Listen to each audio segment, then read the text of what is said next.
The next thing I'd like to take a look at is the pack and go function. If I need to send somebody a drawing or an assembly, they would also need all the files associated with that to open it up in their session of Inventor outside the realm of Vault. Let's say I'd like to do that with the clamp assembly. The pack and go function will enable me to select a file, and then it will gather all the files for me in a nice neat little package to send to someone. So you can see here I grabbed the clamp.idw, went up to file, and I said pack and go. Now I have a couple different options in terms of how I can package this. I can create an unzipped folder, I can put it in a zip file, I can create a DWF package and a DWF package. Essentially the idea here between the DWF and the DWF packages is that it will create DWFs of all of those files, and they'll get those and not the live CAD files. So they can open up all these, look at them, but they're not going to have the live CAD file. So this might be a good thing for a vendor that they just need to see something, but they don't necessarily need to have the actual CAD file. You might be wondering the difference between a DWFX and a DWF.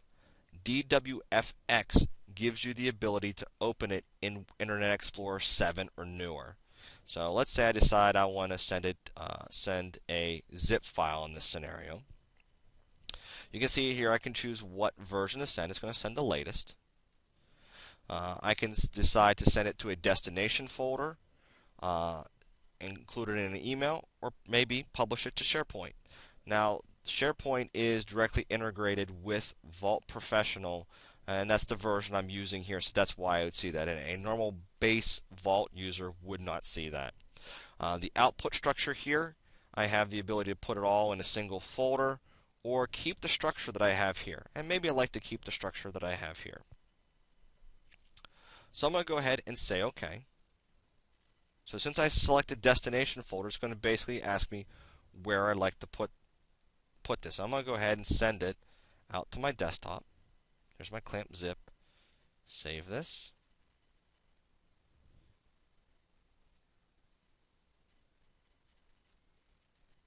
Now if I bounce back out to my desktop, you see I have a clamp zip folder right there that I could attach to an email or put on the network or whatever I intended to do to send that to somebody else. Now let's take a look at how to revert to a previous version of a file that exists in the Vault. In the example that I have here, I have this grip piece from our claw that it has an additional hole now that we do not want anymore. The initial version in the Vault, version 1, does not have that hole in it, and we want to go back to that. Now obviously this is a very simplistic version. I could just open that up, delete that hole, and proceed. But what if I'm not sure what has changed, or there's been a great deal of changes occurred to that file over, let's say, a couple months, and I want to revert back to that? The way to do this is we'll go back over to our History tab, and I'll select on the file or the version that I want to revert back to. I'm going to give it a right click and say Git/checkout. This will give me a local copy of whatever version I selected, and this is part of the process. I need to get a local copy that is the same as what I want the new version to look like. So here you can say that you can see that Vault's telling me that I'm basically overwriting current data with obsolete data. File grip.ipt is newer than the data in the Vault. Are you sure you want to overwrite it? Yes, I do. So it's going to give me that local copy.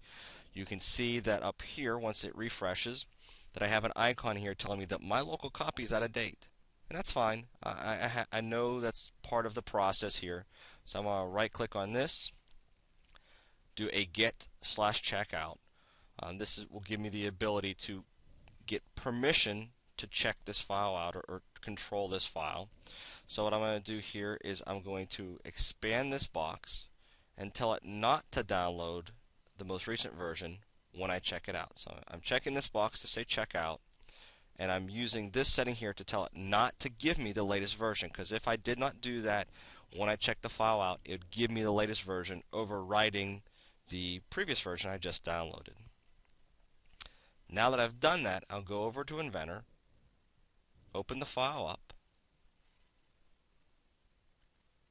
verifying that it's set up the way that I want it without the hole. I have it already checked out, so let's go give it a check in. Now the one thing to notice here with Vault when this is done, what I just checked in becomes version 3.